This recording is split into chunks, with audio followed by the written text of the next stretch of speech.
Hello guys, welcome back our YouTube channel. ਤੁਹਾਡਾ ਬਹੁਤ ਬਹੁਤ ਸਵਾਗਤ ਹੈ ਸਾਡੇ ਅੱਜ ਦੀ ਕਲਾਸ ਦੇ ਸੈਸ਼ਨ ਦੇ ਵਿੱਚ। ਅੱਜ ਦੀ ਕਲਾਸ ਜਿਹੜੀ ਆਪਾਂ ਕਰਨ ਜਾ ਰਹੇ ਹਾਂ ਬਹੁਤ ਹੀ ਇੰਪੋਰਟੈਂਟ ਕਲਾਸ ਹੈ। ਇਸ ਕਲਾਸ ਦੇ ਵਿੱਚ ਇਹ ਸੈਕੰਡ ਕਲਾਸ ਹੈ ਤੁਹਾਡੀ, ਪੋਲੀਟੀਕਲ ਸਾਇੰਸ ਦੀ ਇਹ ਥਰਡ ਕਲਾਸ ਹੈ। ਆਪਾਂ ਕੁਐਸਚਨ ਕਰ ਰਹੇ ਸੀਗੇ, ਤਾਂ ਇਹ ਸਾਡੇ ਸੰਵਿਧਾਨ ਦਾ ਜਿਹੜਾ ਭਾਗ ਨੰਬਰ 1 ਹੈ ਉਹਦੇ ਨਾਲ ਜੁੜੇ ਹੋਏ ਕੁਐਸਚਨ ਨੇ। ਤਾਂ ਟੌਪ 40 ਕੁਐਸਚਨ ਮੈਂ ਤੁਹਾਡੇ ਵਾਸਤੇ ਲੈ ਕੇ ਆਇਆ ਹੈਗਾ, ਜਿਹੜੇ ਅਲੱਗ-ਅਲੱਗ ਐਗਜ਼ਾਮ ਦੇ ਵਿੱਚ ਆ ਚੁੱਕੇ ਨੇ, ਮਤਲਬ SSC ਵਗੈਰਾ ਦੇ ਪੇਪਰ ਦੇ ਵਿੱਚ ਵੀ ਆ ਚੁੱਕੇ ਨੇ, ਤੇ ਇਹ PCS ਵਗੈਰਾ ਦੇ ਪੇਪਰ ਦੇ ਵਿੱਚ ਆ ਚੁੱਕੇ ਨੇ। ਠੀਕ ਹੈ, ਤਾਂ ਆਪਾਂ ਦੇਖਦੇ ਹਾਂ ਕਿਹੜੇ ਕਿਹੜੇ ਕੁਐਸਚਨ ਨੇ ਇਹ। ਤਾਂ ਸ਼ੁਰੂ ਕਰਦੇ ਹਾਂ ਅੱਜ ਦੀ ਕਲਾਸ। ਆਪਾਂ ਫਸਟ ਕੁਐਸਚਨ ਦੇਖਦੇ ਹਾਂ। ਫਸਟ ਕੁਐਸਚਨ ਹੈ, ਭਾਰਤੀ ਸੰਵਿਧਾਨ ਦੇ ਅਨੁਛੇਦ 1 ਦੇ ਵਿੱਚ ਇਹ ਘੋਸ਼ਿਤ ਕੀਤਾ ਗਿਆ ਹੈ ਕਿ ਭਾਰਤ ਮਤਲਬ ਭਾਰਤ ਕੀ ਹੈ। ਠੀਕ ਹੈ, ਭਾਰਤ ਤੋਂ ਮਤਲਬ ਕੀ ਦਿੱਤਾ ਗਿਆ ਵੀ ਭਾਰਤ ਰਾਜਾਂ ਦਾ ਸੰਘ ਹੈ, ਇੱਕਸਾਰ ਵਿਸ਼ੇਸ਼ਤਾਵਾਂ ਵਾਲਾ ਸੰਘੀ ਰਾਜ ਹੈ, ਸੰਘੀ ਵਿਸ਼ੇਸ਼ਤਾਵਾਂ ਵਾਲਾ ਸੰਘੀ ਰਾਜ ਹੈ, ਜਾਂ ਫਿਰ ਭਾਰਤ ਇੱਕ ਸੰਘੀ ਰਾਜ ਹੈ। ਠੀਕ ਹੈ, ਤਾਂ ਸਾਨੂੰ ਪਤਾ ਹੈ, ਆਪਾਂ ਪਹਿਲਾਂ ਕਲਾਸ ਦੇ ਵਿੱਚ ਵੀ ਕੀਤਾ ਹੋਇਆ ਹੈ ਵੀ India is a union of state, ਮਤਲਬ ਭਾਰਤ ਰਾਜਾਂ ਦਾ ਸੰਘ ਹੈ। ਤਾਂ ਇਹਦੇ ਅਕੋਰਡਿੰਗ ਜਿਹੜਾ ਆਨਸਰ ਬਣੂਗਾ ਉਹ ਬਣੂਗਾ ਜੀ ਇਹਦਾ ਫਸਟ ਆਨਸਰ। ਨੈਕਸਟ ਕੁਐਸਚਨ ਦੇਖਦੇ ਹਾਂ। ਸੰਵਿਧਾਨ ਵਿੱਚ ਭਾਰਤ ਨੂੰ ਹੇਠ ਲਿਖੇ ਵਿੱਚੋਂ ਕਿਸ ਤਰੀਕੇ ਨਾਲ ਦਰਸਾਇਆ ਗਿਆ? ਇੱਕ ਸੰਘੀ ਰਾਜ, ਅਰਧ ਸੰਘੀ, ਰਾਜਾਂ ਅਤੇ ਕੇਂਦਰ ਸ਼ਾਸਿਤ ਪ੍ਰਦੇਸ਼ਾਂ ਦਾ ਸੰਘ, ਅੰਸ਼ਿਕ ਤੌਰ ਤੇ ਇਕਸਾਰ। ਵੈਸੇ ਦੇਖੋ, ਅਸੀਂ ਇਹਦਾ ਆਨਸਰ ਬਣੂਗਾ ਫਸਟ। ਹੁਣ ਤੁਸੀਂ ਕਹੋਗੇ ਇੱਥੇ ਸੰਘੀ ਰਾਜ ਦਿਖਾਇਆ ਗਿਆ ਹੈ ਨਾ ਸੰਵਿਧਾਨ ਦੇ ਵਿੱਚ, ਤਾਂ ਸੰਘ ਦਾ ਮਤਲਬ ਪੰਜਾਬੀ ਦੇ ਵਿੱਚ ਸੰਘੀ ਹੁੰਦਾ ਹੈਗਾ, ਤੇ ਜੇ ਅਸੀਂ ਇਹਦੀ ਇੰਗਲਿਸ਼ ਬਣਾਈਏ ਤਾਂ ਇੱਥੇ ਦੋ ਪ੍ਰਕਾਰ ਦੀ ਇੰਗਲਿਸ਼ ਬਣਦੀ ਹੈ, ਇੱਕ ਯੂਨੀਅਨ ਬਣਦੀ ਹੈ ਤੇ ਇੱਕ ਫੈਡਰਲ ਬਣਦੀ ਹੈ। ਫੈਡਰਲ ਦੇ ਵਿੱਚ ਕੀ ਹੁੰਦਾ ਹੈ? ਫੈਡਰਲ ਦੇ ਵਿੱਚ ਫੈਡਰਲ ਯੂਨੀਅਨ ਦੇ ਕੰਪੈਰੀਟਿਵ ਥੋੜਾ ਜਿਹਾ ਕਮਜ਼ੋਰ ਹੁੰਦਾ ਹੈਗਾ। ਇਹ ਇੱਕ ਸਮਝੌਤੇ ਦਾ ਪਰਿਣਾਮ ਹੈ। ਜਿਹੜੀ ਯੂਨੀਅਨ ਹੁੰਦੀ ਹੈ, ਯੂਨੀਅਨ ਦੇ ਵਿੱਚ ਯੂਨੀਅਨ ਨੇ ਹੀ ਰਾਜਾਂ ਦਾ ਨਿਰਮਾਣ ਕਰਨਾ ਹੁੰਦਾ, ਤਾਂ ਯੂਨੀਅਨ ਜਿਹੜੀ ਹੈ ਇਹ ਫੈਡਰਲ ਦੇ ਮੁਕਾਬਲੇ ਕਿਤੇ ਜ਼ਿਆਦਾ ਸਟਰੋਂਗ ਮੰਨੀ ਜਾਂਦੀ ਹੈ। ਤੇ ਆਪਾਂ ਇਹਨੂੰ ਡਿਸਕਸ ਕਰਾਂਗੇ ਜਦੋਂ ਆਪਾਂ ਕੰਪਲੀਟ ਕਲਾਸ ਕੀਤੀ, ਤਾਂ ਉਸ ਟਾਈਮ ਡਿਸਕਸ ਕਰਾਂਗੇ ਆਪਾਂ ਵੀ ਯੂਨੀਅਨ ਤੇ ਫੈਡਰਲ ਦੇ ਵਿੱਚ ਮੂਲ ਅੰਤਰ ਕੀ ਹੁੰਦਾ ਹੈਗਾ। India is a union, USA is a federal state. ਠੀਕ ਹੈ, ਤੇ ਭਾਰਤ ਇੱਕ ਸੰਘੀ ਰਾਜ ਹੈ। ਪੰਜਾਬੀ ਦੇ ਵਿੱਚ ਸੰਘ ਨੂੰ ਸੰਘੀ ਕਿਹਾ ਜਾਂਦਾ ਹੈਗਾ, ਇੰਗਲਿਸ਼ ਦੇ ਵਿੱਚ 2 ਵਰਡ ਬਣ ਜਾਂਦੇ ਨੇ ਉਹਦੇ। ਥਰਡ ਕੁਐਸਚਨ ਹੈ, ਸੰਵਿਧਾਨ ਵਿੱਚ ਭਾਰਤ ਨੂੰ ਕਿਸ ਤਰ੍ਹਾਂ ਦਿਖਾਇਆ ਗਿਆ ਹੈ? ਤਾਂ ਇਹ ਰਾਜਾਂ ਦਾ ਸੰਘ ਹੈ। ਠੀਕ ਹੈ, SSC ਜਲਦ 2014 ਦਾ ਕੁਐਸਚਨ ਹੈ। ਫੋਰਥ ਕੁਐਸਚਨ ਹੈ, ਹੇਠ ਲਿਖਿਆਂ ਵਿੱਚੋਂ ਕਿਹੜਾ ਰਾਜ ਦਾ ਤੱਤ ਨਹੀਂ ਹੈ? ਠੀਕ ਹੈ, ਜਨਸੰਖਿਆ, ਭੂਮੀ, ਸੈਨਾ ਤੇ ਸਰਕਾਰ। ਹੁਣ ਸਾਨੂੰ ਪਤਾ ਹੈ ਵੀ 4 ਤੱਤ ਮੌਜੂਦ ਹੋਣੇ ਚਾਹੀਦੇ ਨੇ ਰਾਜ ਵਾਸਤੇ। ਜਨਸੰਖਿਆ ਜ਼ਰੂਰੀ ਹੈ, ਭੂਮੀ ਜ਼ਰੂਰੀ ਹੈ, ਸਰਕਾਰ ਜ਼ਰੂਰੀ ਹੈ, ਤੇ ਚੌਥਾ ਜਿਹੜਾ ਹੁੰਦਾ ਹੈ ਉਹ ਹੁੰਦਾ ਸਾਡਾ ਪ੍ਰਭੂਤਾ ਸੰਪੰਨ, ਪ੍ਰਭੂਤਾ। ਠੀਕ ਹੈ, ਤਾਂ ਇੱਥੇ ਸੈਨਾ ਦਾ ਆਨਸਰ ਜਿਹੜਾ ਉਹ ਆਊਗਾ, ਗਲਤ ਆਊਗਾ ਇੱਥੇ। ਇਹਦੇ ਅਕੋਰਡਿੰਗ ਜਿਹੜਾ ਆਨਸਰ ਬਣੂਗਾ ਉਹ ਸੈਨਾ ਬਣੂਗਾ। ਫਿਫਥ ਕੁਐਸਚਨ ਹੈ, ਹੇਠ ਲਿਖੇ ਵਿੱਚੋਂ ਰਾਜ ਕਿਸ ਦੁਆਰਾ ਚਲਾਇਆ ਜਾਂਦਾ ਹੈ? ਰਾਜਨੀਤਿਕ ਦਲ, ਪਾਰਟੀ ਪ੍ਰਧਾਨ, ਸਰਕਾਰ ਵੱਲੋਂ, ਜਾਂ ਫਿਰ ਰਾਸ਼ਟਰਪਤੀ ਵੱਲੋਂ। ਤਾਂ ਆਨਸਰ ਆਊਗਾ ਬਿਲਕੁਲ ਸਿੰਪਲ ਹੈ, ਇਹ ਆਊਗਾ ਜੀ ਸਰਕਾਰ ਵੱਲੋਂ। ਸਿਕਸ ਕੁਐਸਚਨ ਦੇਖਦੇ ਹਾਂ, ਹੇਠ ਲਿਖਿਆਂ ਵਿੱਚੋਂ ਕਿਹੜਾ ਨਵੇਂ ਰਾਜ ਨੂੰ ਸੰਘ ਦੇ ਵਿੱਚ ਸ਼ਾਮਲ ਕਰਦਾ ਹੈ? ਤਾਂ ਸੰਘ ਦੇ ਵਿੱਚ ਸਾਨੂੰ ਪਤਾ ਹੈ ਵੀ ਸਾਡੇ ਸੰਵਿਧਾਨ ਦਾ ਜਿਹੜਾ ਭਾਗ ਨੰਬਰ 1 ਹੈ ਉਹਦਾ ਵਰਣਨ ਕੀਤਾ ਗਿਆ 1 ਅਨੁਛੇਦ ਤੋਂ ਲੈ ਕੇ 4 ਅਨੁਛੇਦ ਤੱਕ। ਠੀਕ ਹੈ, ਇਹ +2 ਲੈਵਲ ਦਾ ਕੁਐਸਚਨ ਸੀਗਾ SSC ਦਾ। ਤਾਂ ਕੌਣ ਇਹਨੂੰ ਇਹਦੇ ਵਿੱਚ ਸ਼ਾਮਲ ਕਰਦਾ ਹੈ? ਰਾਸ਼ਟਰਪਤੀ, ਸੁਪਰੀਮ ਕੋਰਟ, ਪ੍ਰਧਾਨ ਮੰਤਰੀ, ਜਾਂ ਫਿਰ ਸੰਸਦ। ਸਾਨੂੰ ਪਤਾ ਹੈ ਵੀ ਸਾਡੀ ਸੰਸਦ ਜਿਹੜੀ ਹੈ ਇਹ ਸਾਡੇ ਕਿਸੇ ਵੀ ਰਾਜ ਨੂੰ, ਆਪਣੇ ਬਾਹਰਲੇ ਰਾਜ ਨੂੰ ਆਪਣੇ ਦੇਸ਼ 'ਚ ਸ਼ਾਮਲ ਕਰਦੀ ਹੈ, ਜਾਂ ਫਿਰ ਨਵੇਂ ਰਾਜਾਂ ਨੂੰ ਬਣਾ ਸਕਦੀ ਹੈ, ਨਵੇਂ ਰਾਜਾਂ ਦਾ ਨਿਰਮਾਣ ਕਰ ਸਕਦੀ ਹੈ। ਤਾਂ ਇਹਦਾ ਆਨਸਰ ਆਊਗਾ ਜੀ ਸੰਸਦ, ਫੋਰਥ ਆਨਸਰ। 7th ਕੁਐਸਚਨ ਦੇਖਦੇ ਹਾਂ, ਭਾਰਤੀ ਸੰਸਦ ਰਾਜਾਂ ਦੇ ਨਾਮ ਅਤੇ ਸੀਮਾ ਨੂੰ ਇਸ ਦੁਆਰਾ ਮੁੜ ਪਰਿਭਾਸ਼ਿਤ ਕਰ ਸਕਦੀ ਹੈ। ਮਤਲਬ ਵੀ ਜਦੋਂ ਸਾਡੀ ਸੰਸਦ ਨੇ ਕਿਸੇ ਨਵੇਂ ਰਾਜ ਦਾ ਨਿਰਮਾਣ ਕਰਨਾ ਹੁੰਦਾ, ਉਹਦੀ ਸੀਮਾ ਦਾ ਨਿਰਧਾਰਨ ਕਰਨਾ ਹੁੰਦਾ, ਉਹਦੀ ਭਾਸ਼ਾ ਬਦਲਣੀ ਹੁੰਦੀ ਹੈ, ਤਾਂ ਉਹ ਉਹਦੇ ਨਾਮ ਬਦਲਣੇ ਹੁੰਦੇ ਨੇ। ਤਾਂ ਕਿਵੇਂ ਕਰ ਸਕਦੀ ਹੈ? ਸਧਾਰਨ ਬਹੁਮਤ ਦੁਆਰਾ, ਪੂਰਨ ਬਹੁਮਤ ਦੁਆਰਾ, ਵੋਟਿੰਗ ਕੀਤੇ ਮੈਂਬਰਾਂ ਦੇ 2/3 ਬਹੁਮਤ ਦੁਆਰਾ, ਜਾਂ ਵੋਟਿੰਗ ਮੈਂਬਰਾਂ ਦੇ 2/3 ਬਹੁਮਤ ਅਤੇ ਕੁੱਲ ਮੈਂਬਰਾਂ ਦੀ ਸੰਖਿਆ ਦੇ ਪੂਰਨ ਬਹੁਮਤ ਦੁਆਰਾ। ਤਾਂ SSC CPO ਦਾ ਕੁਐਸਚਨ ਹੈ, ਸੈਂਟਰਲ ਪੁਲਿਸ ਆਰਗੇਨਾਈਜੇਸ਼ਨ ਦਾ ਪੇਪਰ ਹੈ ਇਹ। ਤਾਂ ਸਾਨੂੰ ਪਤਾ ਹੈ ਵੀ ਸੰਸਦ ਜਿਹੜੀ ਹੈ ਇਹ ਸਿਰਫ ਸਧਾਰਨ ਬਹੁਮਤ ਦੁਆਰਾ ਹੀ ਕਿਸੇ ਰਾਜ ਦਾ ਨਾਮ ਬਦਲ ਸਕਦੀ ਹੈ। ਸਿੰਪਲ ਬਹੁਮਤ, ਸਿੰਪਲ ਮਤਲਬ ਵੀ ਜਿੰਨੇ ਬੰਦੇ ਹਾਜ਼ਰ ਨੇ ਉਹਦਾ ਬਹੁਮਤ। ਠੀਕ ਹੈ, ਨੈਕਸਟ ਹੈ ਜੀ, ਭਾਸ਼ਾ ਦੇ ਆਧਾਰ ਤੇ ਬਣਨ ਵਾਲਾ ਭਾਰਤ ਦਾ ਪਹਿਲਾ ਰਾਜ ਸੀ। ਇਹ ਵੀ SSC ਦਾ ਕੁਐਸਚਨ ਹੈ। ਪੱਛਮੀ ਬੰਗਾਲ, ਆਂਧਰਾ ਪ੍ਰਦੇਸ਼, ਤਾਮਿਲਨਾਡੂ, ਜਾਂ ਫਿਰ ਕੇਰਲਾ। ਤਾਂ ਸਾਨੂੰ ਪਤਾ ਹੋਣਾ ਚਾਹੀਦਾ ਵੀ ਆਂਧਰਾ ਪ੍ਰਦੇਸ਼ ਜਿਹੜਾ ਸੀ ਭਾਸ਼ਾ ਦੇ ਆਧਾਰ ਤੇ ਬਣਨ ਵਾਲਾ ਭਾਰਤ ਦਾ ਪਹਿਲਾ ਰਾਜ ਸੀ। 9 ਨੰਬਰ ਕੁਐਸਚਨ ਦੇਖਦੇ ਹਾਂ, 1956 ਦੇ ਵਿੱਚ ਰਾਜ ਪੁਨਰਗਠਨ ਕਮਿਸ਼ਨ ਨੂੰ ਇਹਨਾਂ ਦੁਆਰਾ ਬਣਾਇਆ ਗਿਆ ਸੀ। ਮਤਲਬ 1956 ਦੇ ਵਿੱਚ 1953 ਦੇ ਵਿੱਚ ਇੱਕ ਕਮਿਸ਼ਨ ਗਠਿਤ ਹੋਇਆ ਸੀਗਾ ਜਿਹਦਾ ਨਾਮ ਸੀ ਫਜ਼ਲ ਅਲੀ ਅਯੂਬ। 3 ਮੈਂਬਰੀ ਇਹ ਕਮਿਸ਼ਨ ਸੀਗਾ ਜਸਟਿਸ ਫਜ਼ਲ ਅਲੀ ਦੀ ਅਗਵਾਈ ਦੇ ਵਿੱਚ। ਤਾਂ ਇਹਨੇ 1955 'ਚ ਆਪਣੀ ਰਿਪੋਰਟ ਦਿੱਤੀ ਸੀ ਤੇ 1956 ਦੇ ਵਿੱਚ ਸੰਸਦ ਨੇ ਫਿਰ ਕਿੰਨੇ ਰਾਜਾਂ ਦਾ ਗਠਨ ਕੀਤਾ ਸੀ? 17 ਰਾਜ, 7 ਕੇਂਦਰ ਸ਼ਾਸਿਤ ਪ੍ਰਦੇਸ਼, 17 ਰਾਜ ਤੇ 9 ਕੇਂਦਰ ਸ਼ਾਸਿਤ ਪ੍ਰਦੇਸ਼, 14 ਰਾਜ ਤੇ 6 ਕੇਂਦਰ ਸ਼ਾਸਿਤ ਪ੍ਰਦੇਸ਼, 15 ਰਾਜ ਤੇ 9 ਕੇਂਦਰ ਸ਼ਾਸਿਤ ਪ੍ਰਦੇਸ਼। ਤਾਂ ਇਹਦਾ ਆਨਸਰ ਆਊਗਾ ਜੀ ਸਹੀ 14 ਰਾਜ ਅਤੇ 6 ਕੇਂਦਰ ਸ਼ਾਸਿਤ ਪ੍ਰਦੇਸ਼ਾਂ ਦਾ ਜਿਹੜਾ ਗਠਨ ਸੀ ਉਹ ਸਾਡੀ ਸੰਸਦ ਦੁਆਰਾ ਕੀਤਾ ਗਿਆ ਸੀ 1956 ਦੇ ਵਿੱਚ। 10ਵਾਂ ਕੁਐਸਚਨ ਦੇਖਦੇ ਹਾਂ, ਹੇਠ ਲਿਖਿਆਂ ਵਿੱਚੋਂ ਕਦੋਂ ਰਾਜ ਪੁਨਰਗਠਨ ਦੀ ਰਿਪੋਰਟ ਤੋਂ ਬਾਅਦ ਰਾਜਾਂ ਦਾ ਪੁਨਰਗਠਨ ਕੀਤਾ ਗਿਆ ਸੀ? ਠੀਕ ਹੈ, ਤਾਂ ਕਦੋਂ ਕੀਤਾ ਗਿਆ ਸੀ ਰਾਜਾਂ ਦਾ ਪੁਨਰਗਠਨ? ਇਹ ਕੀਤਾ ਗਿਆ ਸੀ 1956 ਦੇ ਵਿੱਚ। ਇਹਦਾ ਆਨਸਰ ਆਊਗਾ 1956। ਐਸਐਸਸੀ ਸੀਜੀਐਲ ਲੈਵਲ ਦਾ ਪੇਪਰ ਹੈ, ਕੰਬਾਈਨਡ ਗ੍ਰੈਜੂਏਟ ਲੈਵਲ ਦਾ ਪੇਪਰ ਹੈ। ਅਗਲਾ ਕੁਐਸਚਨ ਹੈ, ਸਿੱਕਮ ਨੂੰ ਕਿਸ ਸਾਲ ਰਾਜ ਦਾ ਦਰਜਾ ਪ੍ਰਦਾਨ ਕੀਤਾ ਗਿਆ ਸੀ? ਸਾਨੂੰ ਪਤਾ ਵੀ ਸਿੱਕਮ ਜਿਹੜੀ ਸੀ ਪਹਿਲਾਂ ਸਾਡੀ ਇਹਨੂੰ ਅਸੀਂ ਸਹਿ ਰਾਜ ਦਾ ਦਰਜਾ ਪ੍ਰਦਾਨ ਕੀਤਾ ਹੈ। 35ਵਾਂ ਸੰਸ਼ੋਧਨ ਕੀਤਾ ਗਿਆ ਸੀ 1974 ਦੇ ਵਿੱਚ। ਫਿਰ 36 ਅਮੈਂਡਮੈਂਟ ਜਿਹੜੀ ਸੀ 1975 ਦੀ, ਇਹਦੇ ਤਹਿਤ ਅਸੀਂ ਇਹਨੂੰ ਭਾਰਤ ਦੇ ਵਿੱਚ ਪੂਰਨ ਰਾਜ ਦਾ ਦਰਜਾ ਦੇ ਕੇ ਸ਼ਾਮਲ ਕਰ ਲਿਆ ਸੀ। ਤੇ ਇਹਦਾ ਆਨਸਰ ਆਊਗਾ ਜੀ 1975। 12ਵਾਂ ਕੁਐਸਚਨ ਦੇਖਦੇ ਹਾਂ, ਧਾਰਾ 239 ਏ ਅਤੇ 240 ਦੀ ਸੋਧ ਤੋਂ ਬਾਅਦ ਹੇਠ ਲਿਖਿਆਂ ਵਿੱਚੋਂ ਕਿਹੜਾ ਰਾਜ ਬਣਾਇਆ ਗਿਆ ਸੀ? ਠੀਕ ਹੈ, ਅਰੁਣਾਚਲ ਪ੍ਰਦੇਸ਼, ਉੱਤਰਾਖੰਡ, ਸਿੱਕਮ ਤੇ ਛੱਤੀਸਗੜ੍ਹ। ਹੁਣ ਜਿਹੜਾ ਇਹ ਧਾਰਾ 239 ਹੈ ਤੇ 40 ਹੈ, ਇਹਦਾ ਸੰਬੰਧ ਕਿਹਦੇ ਨਾਲ ਹੁੰਦਾ? ਇਹਦਾ ਸੰਬੰਧ ਹੁੰਦਾ ਯੂਟੀਜ਼ ਦੇ ਨਾਲ, ਯੂਨੀਅਨ ਟੈਰੀਟਰੀ, ਜਾਂ ਫਿਰ ਜਿਹਨੂੰ ਅਸੀਂ ਕੇਂਦਰ ਸ਼ਾਸਿਤ ਪ੍ਰਦੇਸ਼ ਆਖ ਦਿੰਦੇ ਹਾਂ, ਕੇਂਦਰ ਸ਼ਾਸਿਤ ਪ੍ਰਦੇਸ਼। ਠੀਕ ਹੈ, ਤਾਂ ਇਹਦੇ ਵਿੱਚੋਂ ਆਹ ਤਾਂ ਤਿੰਨੇ ਰਾਜ ਨੇ। ਜਿਹੜਾ ਅਰੁਣਾਚਲ ਪ੍ਰਦੇਸ਼ ਸੀ ਪਹਿਲਾਂ ਸਾਡਾ ਯੂਟੀ ਸੀਗਾ, ਤਾਂ ਇਹਦਾ ਜਿਹੜਾ ਸੰਬੰਧ ਸੀ ਆਰਟੀਕਲ 239 ਤੇ 240 ਦੇ ਨਾਲ ਸੀਗਾ। ਤਾਂ ਇਹਦੀ ਅਮੈਂਡਮੈਂਟ ਕੀਤੀ ਗਈ ਤੇ ਉਸ ਤੋਂ ਬਾਅਦ ਫਿਰ ਇਹਨੂੰ 1987 ਦੇ ਵਿੱਚ ਇਹਨੂੰ ਰਾਜ ਬਣਾ ਦਿੱਤਾ ਗਿਆ ਸੀਗਾ। 13ਵਾਂ ਕੁਐਸਚਨ ਦੇਖਦੇ ਹਾਂ, ਹੇਠ ਲਿਖੇ ਵਿੱਚੋਂ ਕਿਹੜਾ ਭਾਰਤੀ ਕੇਂਦਰ ਸ਼ਾਸਿਤ ਪ੍ਰਦੇਸ਼ ਦੀ ਵਿਸ਼ੇਸ਼ਤਾ ਨਹੀਂ ਹੈ? ਭਾਰਤ ਵਿੱਚ ਸੁਤੰਤਰ ਨਿਆਂਪਾਲਿਕਾ ਹੈ, ਬਿਲਕੁਲ ਹੈ। ਕੇਂਦਰ ਤੇ ਰਾਜਾਂ ਵਿਚਕਾਰ ਸ਼ਕਤੀਆਂ ਦੀ ਸਪਸ਼ਟ ਵੰਡ ਕੀਤੀ ਗਈ ਹੈ, ਹਾਂਜੀ ਕੀਤੀ ਗਈ ਹੈ। ਸੰਘ ਬਣਨ ਵਾਲੀਆਂ ਇਕਾਈਆਂ ਨੂੰ ਜਾਂ ਸੰਘ ਦੇ ਵਿੱਚ ਬਣਨ ਵਾਲੀਆਂ ਇਕਾਈਆਂ ਨੂੰ ਰਾਜ ਸਭਾ ਵਿੱਚ ਅਸਮਾਨ ਪ੍ਰਤੀਨਿਧਤਾ ਦਿੱਤੀ ਗਈ ਹੈ, ਹਾਂ ਬਿਲਕੁਲ ਹੈ। ਠੀਕ ਹੈ, ਸਾਡਾ ਜਿਹੜਾ 4th ਸ਼ੈਡਿਊਲ ਕਹਿੰਦਾ ਹੈਗਾ 7ਵੀਂ 4ਥੀ ਸੂਚੀ ਕਹਿੰਦੀ ਹੈ ਵੀ ਰਾਜਾਂ ਕੋਲੇ ਅਲੱਗ-ਅਲੱਗ ਸੀਟਾਂ ਹੋਣਗੀਆਂ, ਜਿਵੇਂ ਯੂਪੀ ਕੋਲ ਸਭ ਤੋਂ ਜ਼ਿਆਦਾ ਨੇ, ਪੰਜਾਬ ਦੇ 6-7 ਆਉਂਦੀਆਂ ਨੇ। ਠੀਕ ਹੈ, ਤੇ ਇਸ ਤਰ੍ਹਾਂ ਅਲੱਗ-ਅਲੱਗ ਰਾਜਾਂ ਦੇ ਕੋਲੇ ਰਾਜ ਸਭਾ ਦੀ ਜਿਹੜੀ ਸੀਟਾਂ ਦੀ ਸੰਖਿਆ ਉਹ ਅਲੱਗ ਹੈ, ਅਸਮਾਨ ਵੰਡ ਹੈ। ਚੌਥਾ ਕਹਿੰਦਾ ਇਹ ਸੰਘੀ ਹੋਣ ਲਈ ਇਕਾਈਆਂ ਵਿਚਕਾਰ ਮਤਲਬ ਜਿਹੜਾ ਕੇਂਦਰ ਤੇ ਰਾਜਾਂ ਦੇ ਵਿਚਕਾਰ ਜਾਂ ਕੇਂਦਰ ਸ਼ਾਸਿਤ ਪ੍ਰਦੇਸ਼ਾਂ ਦੇ ਵਿਚਕਾਰ ਇੱਕ ਸਮਝੌਤਾ ਹੋਇਆ ਹੈ। ਠੀਕ ਹੈ, ਤਾਂ ਇਹਦਾ ਨਤੀਜਾ ਇਹ IAS 2017 ਦਾ ਲੇਟੈਸਟ ਕੁਐਸਚਨ ਦੇਖੋ, ਇੱਕ ਸੰਘ ਹੋਣ ਲਈ ਇਕਾਈਆਂ ਵਿਚਕਾਰ ਇੱਕ ਸਮਝੌਤੇ ਦਾ ਨਤੀਜਾ ਨਹੀਂ, ਕਿਉਂਕਿ ਜਿਹੜਾ ਸਾਡਾ ਸੰਘ ਬਣਿਆ ਉਹ ਸਮਝੌਤੇ ਦਾ परिणाम ਨਹੀਂ ਹੈਗਾ। ਅਮਰੀਕਾ ਦਾ ਜਿਹੜਾ ਸੰਘ ਹੈ ਉਹ ਸਮਝੌਤੇ ਦਾ परिणाम ਹੈ। ਤਾਂ ਇਹਦਾ ਆਨਸਰ ਬਣੂਗਾ ਜੀ 4th, ਇਹ IAS ਦਾ ਕੁਐਸਚਨ ਹੈ। 14ਵਾਂ ਕੁਐਸਚਨ ਦੇਖਦੇ ਹਾਂ, ਕਥਨ ਭਾਰਤ ਇੱਕ ਸੰਘ ਨਹੀਂ ਹੈ। ਦੂਸਰਾ, ਕੇਂਦਰੀ ਸੰਸਦ ਨੂੰ ਕਿਸੇ ਵੀ ਰਾਜ ਦਾ ਖੇਤਰ, ਹੱਦ, ਨਾਮ ਉਸ ਦੀ ਸਹਿਮਤੀ ਤੋਂ ਬਿਨਾਂ ਬਦਲਣ ਦਾ ਅਧਿਕਾਰ ਹੈ। ਠੀਕ ਹੈ, ਕੇਂਦਰੀ ਸੰਸਦ ਕਿਸੇ ਵੀ ਰਾਜ ਨੂੰ ਉਹਦੀ ਸਹਿਮਤੀ ਤੋਂ ਬਗੈਰ ਬਦਲ ਸਕਦੀ ਹੈ। ਠੀਕ ਹੈ, ਭਾਰਤ ਇੱਕ ਸੰਘ ਨਹੀਂ ਹੈ, ਤਾਂ ਭਾਰਤ ਇੱਕ ਸੰਘ ਆ ਵੀ ਬਿਲਕੁਲ ਗਲਤ ਹੈ। ਤਾਂ ਕੇਂਦਰੀ ਸੰਸਦ ਕਿਸੇ ਵੀ ਰਾਜ ਦਾ ਖੇਤਰ ਉਹਦੀ ਸਹਿਮਤੀ ਤੋਂ ਬਗੈਰ ਵੀ ਬਦਲ ਸਕਦੀ ਹੈ, ਤਾਂ ਇਹ ਬਿਲਕੁਲ ਸਹੀ ਹੈ। ਠੀਕ ਹੈ, ਕਿਉਂਕਿ ਜੰਮੂ ਕਸ਼ਮੀਰ ਤੋਂ ਕਿਹੜਾ ਸਹਿਮਤੀ ਲਈ ਗਈ ਸੀ ਉਹਨੂੰ ਯੂਟੀ ਬਣਾਉਣ ਦੇ ਲਈ। ਠੀਕ ਹੈ, ਤਾਂ ਵਿਧਾਨ ਮੰਡਲ ਦਾ ਪ੍ਰਸਤਾਵ ਹੋਣਾ ਜ਼ਰੂਰੀ ਹੈਗਾ, ਪਰ ਕੋਈ ਜ਼ਰੂਰੀ ਨਹੀਂ ਹੁੰਦਾ ਹੈਗਾ ਵੀ ਉਹਦੀ ਸਹਿਮਤੀ ਲਈ ਜਾਵੇ, ਫਾਈਨਲ ਤੌਰ ਤੇ ਲਈ ਜਾਵੇ ਨਾ ਲਈ ਜਾਵੇ। ਤਾਂ ਇਹ ਰਾਸ਼ਟਰਪਤੀ ਦੀ ਇੱਛਾ ਹੁੰਦੀ ਹੈ, ਰਾਸ਼ਟਰਪਤੀ ਜਦੋਂ ਮਰਜ਼ੀ ਕਿਸੇ ਵੀ ਰਾਜ ਨੂੰ ਡਿਵਾਈਡ ਕਰ ਸਕਦਾ ਜਾਂ ਉਹਨੂੰ ਤੋੜ ਕੇ ਕੋਈ ਨਵਾਂ ਰਾਜ ਬਣਾ ਸਕਦਾ, ਉਹਦਾ ਖੇਤਰ ਘਟਾ ਸਕਦਾ, ਵਧਾ ਸਕਦਾ ਹੈ। ਠੀਕ ਹੈ, ਤਾਂ ਫਸਟ ਗਲਤ ਹੈ ਤੇ ਸੈਕਿੰਡ ਕੀ ਹੈ? ਸਹੀ ਹੈ। ਫਸਟ ਗਲਤ ਹੈ ਤੇ ਦੂਸਰਾ ਸਹੀ ਹੈ, ਤਾਂ ਇਹਦਾ ਬਣ ਰਿਹਾ ਜੀ ਸਾਡਾ 4th ਆਨਸਰ। 15 ਨੰਬਰ ਕੁਐਸਚਨ ਦੇਖਦੇ ਹਾਂ, ਨਵੇਂ ਰਾਜਾਂ ਦੀ ਸਿਰਜਣਾ ਲਈ ਹੇਠ ਲਿਖਿਆਂ ਵਿੱਚੋਂ ਕਿਹੜੀ ਇੱਕ ਸੰਵਿਧਾਨਿਕ ਵਿਵਸਥਾ ਨਹੀਂ ਹੈ?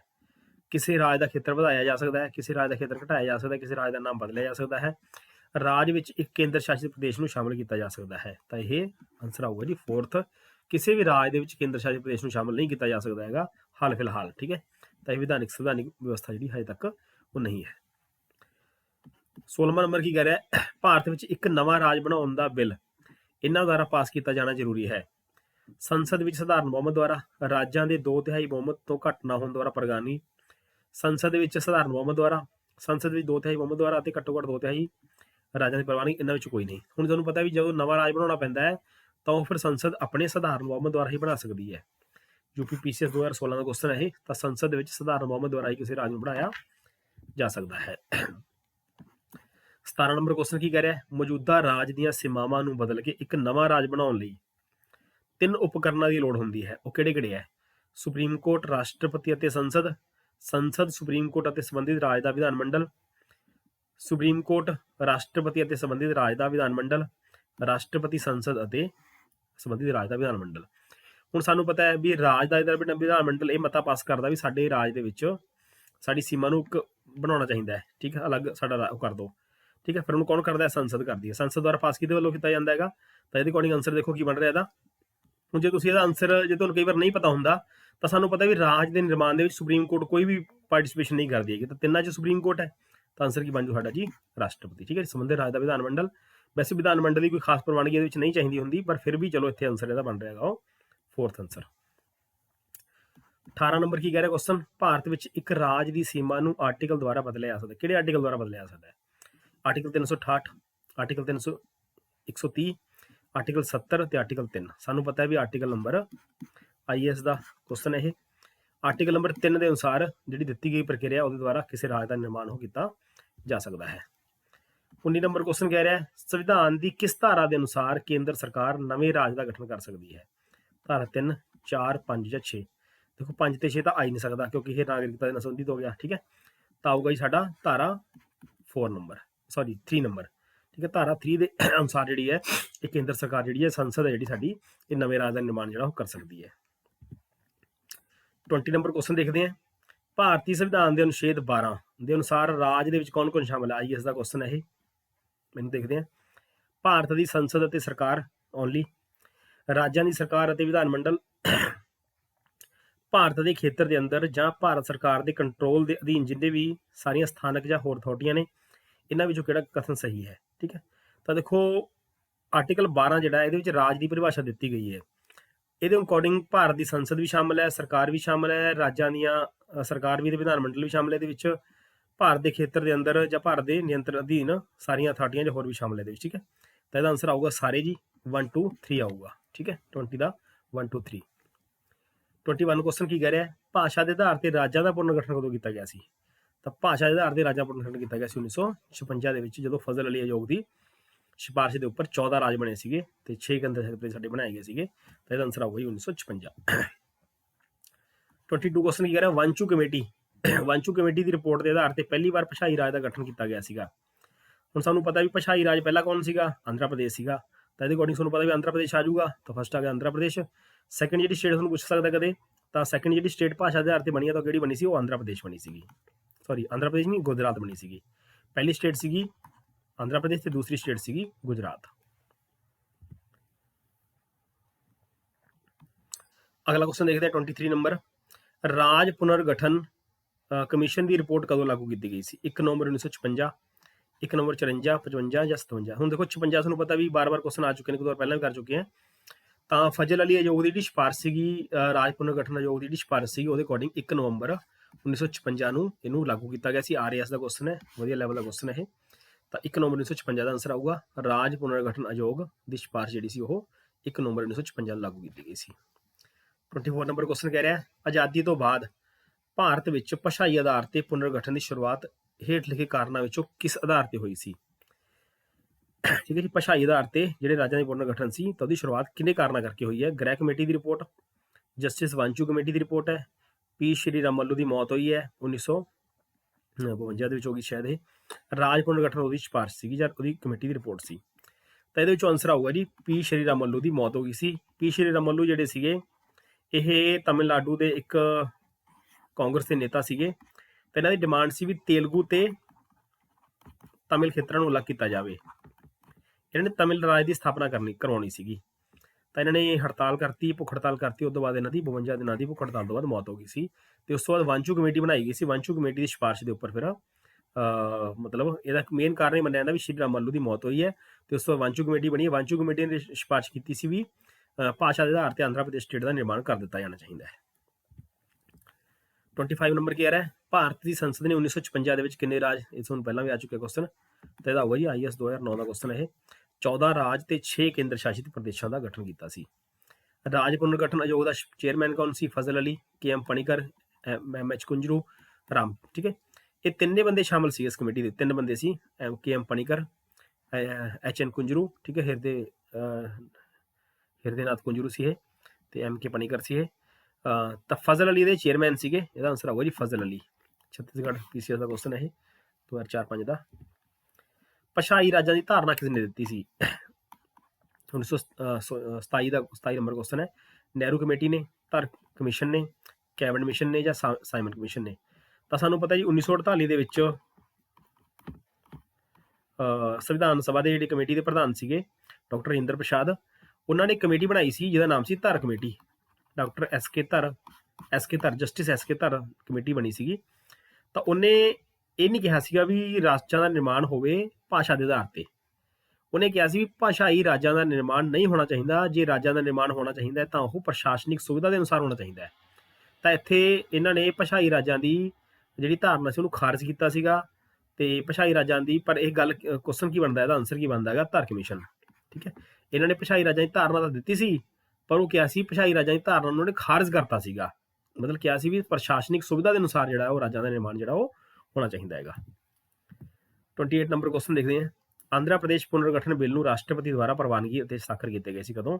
ਮਾਰਚ 14, ਫਰਵਰੀ 14, ਜਨਵਰੀ 14 ਤੇ ਅਪ੍ਰੈਲ 2014 ਦੇ ਵਿੱਚ। ਠੀਕ ਹੈ, ਸਾਨੂੰ ਪਤਾ ਵੀ ਆਂਧਰਾ ਪ੍ਰਦੇਸ਼ ਦਾ ਪੁਨਰਗਠਨ ਹੋਇਆ ਸੀ ਤੇ ਉਹਦੇ ਵਿੱਚੋਂ ਨਵੀਂ ਸਟੇਟ ਨਿਕਲ ਕੇ ਆਈ ਸੀ ਤੇਲੰਗਾਨਾ ਸਟੇਟ, ਤੇ ਇਹ ਹੋਇਆ ਸੀ ਰਾਸ਼ਟਰਪਤੀ ਵੱਲੋਂ ਸਾਈਨ ਮਾਰਚ 2014 ਦੇ ਵਿੱਚ।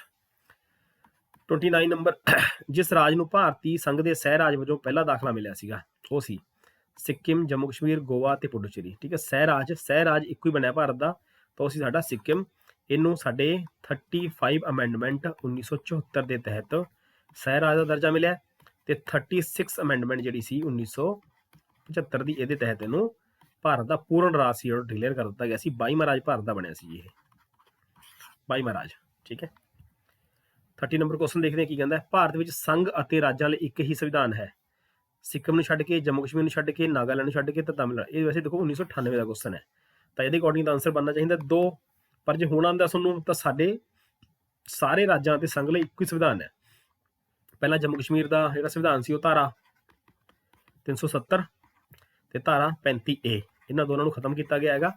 ਤਾਂ ਹੁਣ ਉਹਦਾ ਸੰਵਿਧਾਨ ਭਾਰਤ ਦੇ ਸਾਰੇ ਦੇਸ਼ਾਂ ਦਾ, ਭਾਰਤ ਦੇ ਪੂਰੇ ਰਾਜ ਦਾ ਜਿਹੜਾ ਸੰਵਿਧਾਨ ਹੈ ਸੰਘ ਦਾ ਇੱਕੋ ਹੀ ਸੰਵਿਧਾਨ ਬਣ ਚੁੱਕਿਆ ਹੈਗਾ। ਤਾਂ ਜੰਮੂ ਕਸ਼ਮੀਰ ਦਾ ਸੰਵਿਧਾਨ ਦੇ ਵਿੱਚ ਅਲੱਗ ਨਹੀਂ ਹੈਗਾ।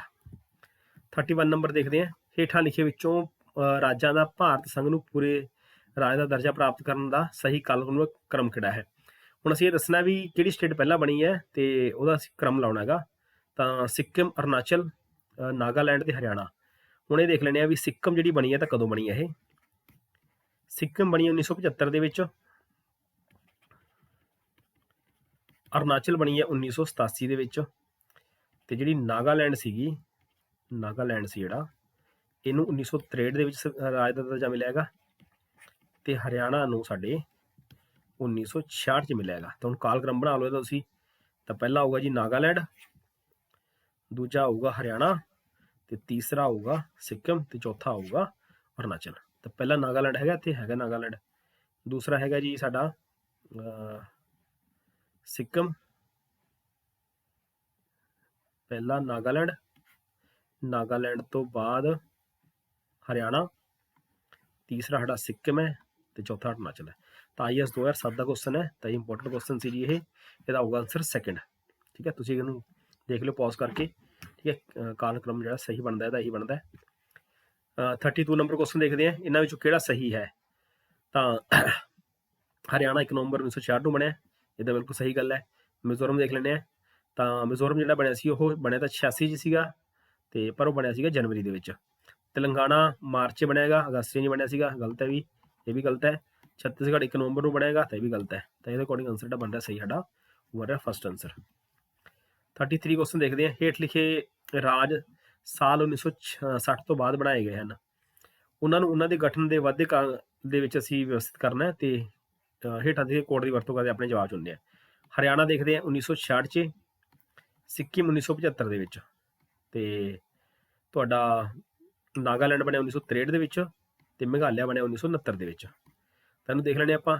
ਤਾਂ ਫਸਟ ਦੇਖੋ ਜੀ ਕਿਹੜਾ ਹੈ, ਫਸਟ ਨਾਗਾਲੈਂਡ ਹੈ, ਮਤਲਬ 3 ਨੰਬਰ ਪਹਿਲਾਂ ਆਊਗਾ, ਤੇ ਉਸ ਤੋਂ ਬਾਅਦ ਆ ਗਿਆ ਤੁਹਾਡਾ ਹਰਿਆਣਾ 3-1, ਤੇ ਫਿਰ ਚੌਥਾ, ਤੇ ਫਿਰ ਆ ਜਾਊਗਾ ਤੁਹਾਡਾ ਸੈਕਿੰਡ। 3-1-4-2 ਹੈਗਾ, 3-1-4-2, ਇਹਦਾ ਆਨਸਰ ਬਣ ਜਾਊਗਾ ਸਾਡਾ 3 ਆਨਸਰ। ਇਹ ਦੇਖ ਲਓ, ਅਸੀਂ ਪੌਜ਼ ਕਰ ਲਿਆ ਉਹਨੂੰ। 34 ਨੰਬਰ ਕੁਐਸਚਨ ਦੇਖਦੇ ਹਾਂ। ਹੇਠਾਂ ਇਹਦਾ ਵੀ ਕਾਲਕ੍ਰਮ ਲਾਉਣਾ ਸੀ। ਛੱਤੀਸਗੜ੍ਹ ਬਣਿਆ ਕਦੋਂ ਇਹ? ਪੂਰਾ 2000 ਦੇ ਵਿੱਚ। ਅਰੁਣਾਚਲ 1987 ਦੇ ਵਿੱਚ ਬਣਿਆ, ਝਾਰਖੰਡ ਵੀ 2000 ਦੇ ਵਿੱਚ ਬਣਿਆ, ਪਰ ਛੱਤੀਸਗੜ੍ਹ 1 ਨਵੰਬਰ ਨੂੰ ਬਣ ਗਿਆ ਸੀ, ਇਹ ਬਣਿਆਗਾ ਸ਼ਾਇਦ 9 ਨਵੰਬਰ ਨੂੰ। ਠੀਕ ਹੈ, ਸਿੱਕਿਮ ਬਣਿਆ 1975 ਦੇ ਵਿੱਚ। ਤੈਨੂੰ ਕਾਲਕ੍ਰਮ ਦੇ ਲਾਉਣਾ। ਤਾਂ ਸਭ ਤੋਂ ਪਹਿਲੀ ਸਟੇਟ ਕਿਹੜੀ ਬਣੀ ਹੈ? ਸਿੱਕਮ। ਤਾਂ 4 ਨੰਬਰ ਪਹਿਲਾਂ ਆ ਜਾਊਗਾ, ਨੰਬਰ 2 ਫਿਰ ਦੂਸਰੇ ਨੰਬਰ 'ਤੇ ਆ ਜਾਊਗਾ, ਫਿਰ ਇਸ ਤੋਂ ਬਾਅਦ ਛੱਤੀਸਗੜ੍ਹ ਹੈ 1 ਆ ਜਾਊਗਾ, ਅਤੇ ਫਿਰ ਝਾਰਖੰਡ ਆ ਜਾਊਗਾ 3 ਨੰਬਰ 'ਤੇ। 4 2 1 3 4 2 1 3 ਹੈਗਾ, ਬਿਲਕੁਲ ਹੈਗਾ ਜੀ। ਠੀਕ ਹੈ, ਯੂਪੀ PCS ਦਾ ਸੀਗਾ ਇਹ। 4 2 1 3 4 2 1 3 ਇਹ ਕਰਮ ਤੁਸੀਂ ਦੇਖ ਲਿਓ। 35 ਨੰਬਰ ਕੁਐਸਚਨ ਦੇਖਦੇ ਹਾਂ। ਭਾਰਤੀ ਸੰਵਿਧਾਨ ਵਿੱਚ ਰਾਜਾਂ ਦੇ ਸੰਘ ਦੀ ਧਾਰਨਾ ਪ੍ਰਾਪਤ ਕੀਤੀ ਗਈ ਹੈ। ਮਤਲਬ ਭਾਰਤ ਰਾਜਾਂ ਦਾ ਸੰਘ ਹੈ, ਇਹ ਕੰਸੈਪਟ ਅਸੀਂ ਕਿਤੋਂ ਲਿਆ ਹੈਗਾ? ਕਿਉਂਕਿ ਭਾਰਤ ਦਾ ਜਿਹੜਾ ਸੰਘ ਹੈ ਉਹ ਕਿਹਦੇ ਨੇੜੇ ਜ਼ਿਆਦਾ, ਮੈਂ ਤੁਹਾਨੂੰ ਦੱਸਦਾ ਇਹਦੇ ਵਿੱਚ। ਅਮਰੀਕਾ ਦੇ ਸੰਵਿਧਾਨ ਤੋਂ, ਆਸਟ੍ਰੇਲੀਆ ਦੇ ਸੰਵਿਧਾਨ ਤੋਂ, ਬ੍ਰਿਟਿਸ਼ ਨਾਰਥ ਅਮਰੀਕਾ ਐਕਟ ਤੋਂ, ਸਵਿਟਜ਼ਰਲੈਂਡ ਦੇ ਐਕਟ ਤੋਂ। ਠੀਕ ਹੈ, ਹੁਣ ਆਪਾਂ ਇਹ ਪੜ੍ਹਦੇ ਹੁੰਦੇ ਹਾਂ ਵੀ ਸਾਡਾ ਜਿਹੜਾ ਹੈਗਾ ਉਹ ਕੈਨੇਡਾ ਦੇ ਨੇੜੇ ਹੈ। ਠੀਕ ਹੈ, ਪਰ ਕੈਨੇਡਾ ਦੇ ਉੱਪਰ ਮੋਨੋਪਲੀ ਰਹੀ ਹੈ ਇੰਗਲੈਂਡ ਦੀ। ਠੀਕ ਹੈ, ਤਾਂ ਉਹਨੂੰ ਮੰਨਦਾ ਸੀ ਪਹਿਲਾਂ ਸਟੇਟ ਉਹ ਬ੍ਰਿਟਿਸ਼ ਨਾਰਥ ਅਮਰੀਕਾ। ਠੀਕ ਹੈ, ਉਹਨੂੰ ਬ੍ਰਿਟਿਸ਼ ਨਾਰਥ ਅਮਰੀਕਾ ਦਾ ਨਾਮ ਦਿੱਤਾ ਗਿਆ ਸੀ, ਤਾਂ ਅਸੀਂ ਇਹਨੂੰ ਕੈਨੇਡਾ ਦਾ ਨਾਮ ਵੀ ਦੇ ਦਿੰਦੇ ਹਾਂ। ਠੀਕ ਹੈ, ਜਿਹਦਾ ਨਾਮ ਪਹਿਲਾਂ ਬ੍ਰਿਟਿਸ਼ ਨਾਰਥ ਅਮਰੀਕਾ ਸੀਗਾ। ਤਾਂ ਬ੍ਰਿਟਿਸ਼ ਨਾਰਥ ਅਮਰੀਕਾ ਐਕਟ ਤੋਂ ਭਾਰਤ ਦੇ ਰਾਜਾਂ ਦਾ ਸੰਘ ਹੋਣ ਦਾ ਕੰਸੈਪਟ ਜਿਹੜਾ ਉਹ ਉਧਾਰ ਲਿਆ ਗਿਆ। ਜਾਂ ਕਈ ਵਾਰ ਕੈਨੇਡਾ ਆ ਜਾਂਦਾ ਤਾਂ ਫਿਰ ਕੈਨੇਡਾ ਵੀ ਸਹੀ ਹੈ, ਜੇ ਬ੍ਰਿਟਿਸ਼ ਨਾਰਥ ਅਮਰੀਕਾ ਆ ਜਾਂਦਾ ਤਾਂ ਬ੍ਰਿਟਿਸ਼ ਨਾਰਥ ਅਮਰੀਕਾ ਵੀ ਬਿਲਕੁਲ ਸਹੀ ਮੰਨਿਆ ਜਾਊਗਾ। ਇਹਦਾ ਆਨਸਰ ਬਣਦਾ ਜੀ 3 ਆਨਸਰ। 36 ਨੰਬਰ ਕੁਐਸਚਨ ਦੇਖਦੇ ਹਾਂ। ਭਾਰਤੀ ਸੰਵਿਧਾਨ ਦੇ ਸਿਧਾਂਤ ਹੇਠ ਕੇ ਵਿਚਾਰ ਕਰਨਾ। ਨਾਗਾਲੈਂਡ ਦਾ ਰਾਜ ਬਣਨਾ, ਪੁਨਰਗਠਨ ਐਕਟ, ਇਹ ਕਰਮਵਾਰ ਲਾਉਣਾ ਆਪਾਂ। ਤਾਂ ਨਾਗਾਲੈਂਡ 1963 'ਚ ਰਾਜ ਬਣਿਆ, 1956 ਦੇ ਵਿੱਚ ਪੁਨਰਗਠਨ ਐਕਟ ਸੀਗਾ, ਤੇ ਲਾਗੂ ਮਤਲਬ ਹੋਇਆ ਹੈਗਾ। ਚਲੋ 1953 'ਚ ਬਣਿਆ ਸੀ ਵੈਸੇ ਤਾਂ ਇਹ, ਪਰ ਇਹਨੂੰ ਇੰਪਲੀਮੈਂਟ ਹੋ ਗਿਆ ਸੀ 1956 ਦੇ ਵਿੱਚ। ਹਰਿਆਣਾ ਰਾਜ ਕਦੋਂ ਬਣਿਆ? 66 ਦੇ ਵਿੱਚ, ਤੇ ਗੁਜਰਾਤ 1960 ਦੇ ਵਿੱਚ ਰਾਜ ਬਣਿਆ। ਤਾਂ ਦੇਖ ਲਓ ਪਹਿਲਾਂ ਕੀ ਹੋਇਆਗਾ, ਪਹਿਲਾਂ ਇਹੀ ਹੋਇਆਗਾ ਫਸਟ, ਤੇ ਉਸ ਤੋਂ ਬਾਅਦ ਹੋਇਆ ਜੀ ਤਾਂ ਸੈਕਿੰਡ ਨੰਬਰ 'ਤੇ ਇਹ ਹੋ ਗਿਆ IAS ਦਾ ਪੇਪਰ ਇਹ, ਤੇ ਤੀਸਰੇ ਨੰਬਰ 'ਤੇ ਹੋ ਗਿਆ ਨਾਗਾਲੈਂਡ, ਤੇ ਚੌਥੇ ਨੰਬਰ 'ਤੇ ਹੋ ਗਿਆ ਹਰਿਆਣਾ। ਤਾਂ ਦੇਖੋ ਜੀ ਇਹ 2 ਤੇ 2 4 ਤੇ ਤੋਂ ਬਾਅਦ